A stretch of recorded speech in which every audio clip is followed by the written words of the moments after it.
Hello friend, जय श्री कृष्णा, राधे राधे। कैसे हैं आप सभी? स्वागत है आपका आपके यूट्यूब चैनल पर। आज की वीडियो में हम बात करने वाले हैं सीडीपी में 30 में से 30 नंबर कैसे ला जा सकते हैं।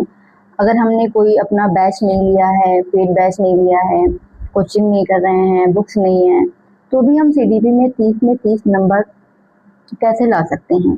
तो ये वीडियो आपके लिए बहुत ही बेनिफिशियल होने वाली है। आपको इस वीडियो को बिल्कुल भी स्किप नहीं करना है, पूरा देखना है। तो चलिए शुरू करते हैं उन टॉपिक्स के बारे में, सीडीपी के उन टॉपिक्स के बारे में जिनसे हर साल यानी जब भी यूपी डेट का एग्जाम होता है उनसे सवाल बनते ही बनते हैं।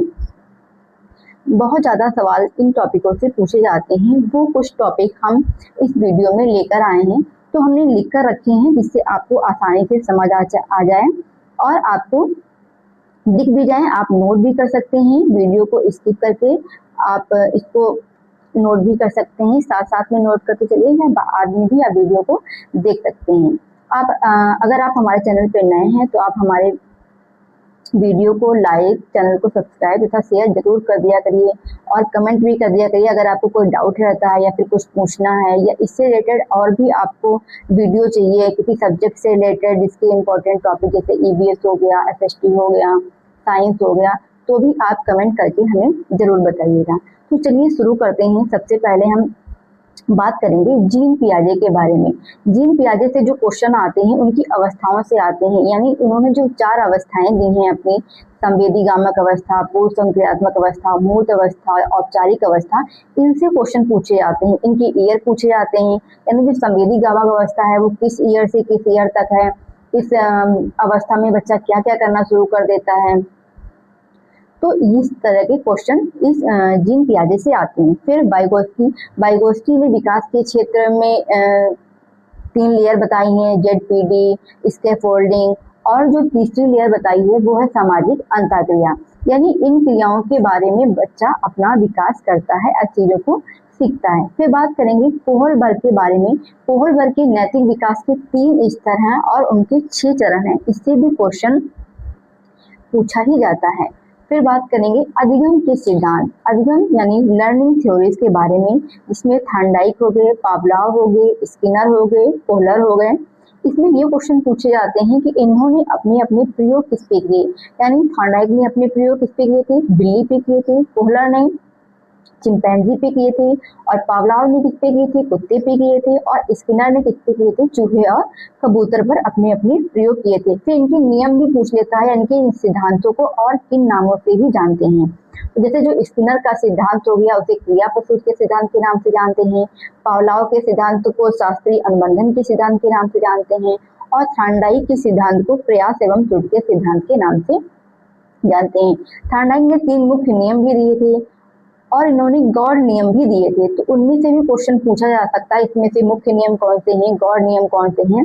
मुख्य नियम जो थे, अभ्यास का नियम था, तत्परता का नियम दिया इन्होंने, और प्रभाव का नियम दिया।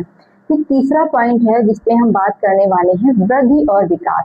वृद्धि और विकास से भी 1 या 2 नंबर के क्वेश्चन पूछे ही जाएंगे। तो वृद्धि और विकास में कैसे क्वेश्चन पूछा जा सकता है, जैसे वृद्धि जो है कब तक चलती है, वृद्धि एक निश्चित समय तक होती है, विकास जीवन पर्यंत चलता है, वृद्धि किस दिशा में होती है, विकास कैसे होता है, जो विकास की दिशा है वो किस तरीके से होती है, जो विकास की दिशा है यानी जो हमारे शरीर का विकास होता है वो कैसे होता है, सिर से पैर की तरफ होता है, इसे सिफेलोकॉर्डल कहते हैं। दूसरा जो है प्रॉक्सिमोडिस्टल, इसमें क्या होता है, जो विकास होता है बच्चे का वो केंद्र से बाहर की होता है, सिर से पैर या टॉप टू बॉटम कह सकते हैं, अप टू डाउन कह सकते हैं।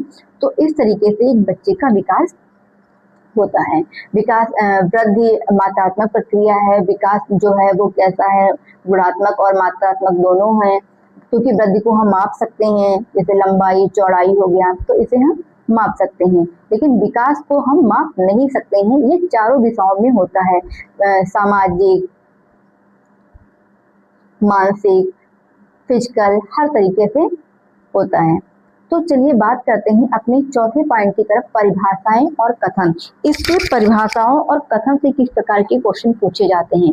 तो इससे जो क्वेश्चन बनते हैं वो जैसे ये पूछा जा सकता है कि बाल्यावस्था को अनोखा काल किसने कहा, संघर्ष तनाव की अवस्था किसे कहते हैं, तूफान की अवस्था किसे कहते हैं, और उथल पुथल की अवस्था किसे कहते हैं, यानी या इसको किसने दिया, यानी जो किशोरावस्था है उसे संघर्ष और तनाव, तूफान की अवस्था किसने कहा। तो ये पूछा जा सकता है कथन के बारे में। तो इसे किसने कहा है कि स्टेनले हॉस ने कहा है, हॉल ने। और बाल्यावस्था को जो अनोखा काल कहा है वो कहा है कार्ल और ब्रूस ने। इस प्रकार के कई कथन पूछे जा सकते हैं। फिर अधिगम अक्षमता, यानी लर्निंग जो डिसेबिलिटीज होती हैं वो बच्चों में होती हैं, जैसे पढ़ने से संबंधित, लिखने से संबंधित, गणित से संबंधित, बोलने से संबंधित। तो इसमें भी पूछा जा सकता है, जैसे डिसलेक्सिया है, पूछा जाएगा डिसलेक्सिया किससे संबंधित है, तो ये पढ़ने से संबंधित है। डिस्ग्राफिया लिखने से, डिसकैलकुलिया गणित से संबंधित है, और डिस्प्रैक्सिया किससे संबंधित है,